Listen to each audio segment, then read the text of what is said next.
भैया चौकिया कोतवाली सिपा जैसी पॉलिटेक्निक एक सवारी और हाँ भाजी एक सवारी। कहाँ जाएगा भैया? कोतवाली। अच्छा 50 रुपया लागे।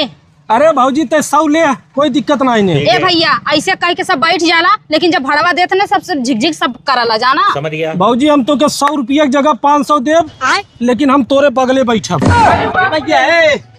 पिछुआ सीटिया खाली बाइक बैठ भैया। हम तो से बात करे है, तू अपन मुंह बंद रखा। ए भैया झगड़ा जिन करा जाना, पीछे सीट खाली पे बैठा वहीं।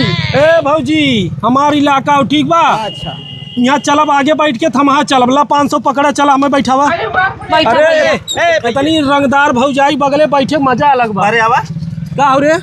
ला 1000 ला, हम आगे बैठे। पहले हम दे पैसा, बहुत पैसा वाला बा, चला पीछे बैठे। तो अति ज्यादा पैसे दे हम।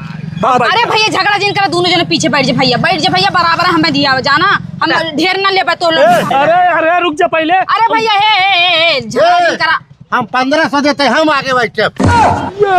अरे मोटकू सराऊ तू यहाँ आगे हम आबा का? हाँ देख ज्यादा चौधरी मत बना के 1500 दे। हे रुका हम बेसी भाड़ा ना लेबा भैया, जाना जितना होत बा उतना ले। चला तीनों जने पीछे बैठे चला। अरे भौजी तो से का बताई, जहाँ तोहर नैहर है वही हमार सड़ुआन हो गई। तो बात मत कर, समझा? भौजी हम बैठो।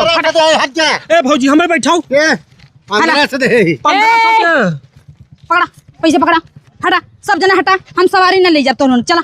नहीं हम बैठे, चल भौजी ते बैठ। हम बैठे देखा रोपाई जी समझा, हमारे रिश्ते में आवत। हम आई जा 10,000 नाती लोगन ऐसे नंबर बा 112 नंबर पर हम फोन लगाओ। अरे ये कौन बात है भौजी, छोटे छोटे बात के लिए 112 नंबर? निकला यहाँ से। हाई जा कटा हुआ मार कर। बैठ बैठ 1500 दे रहा है।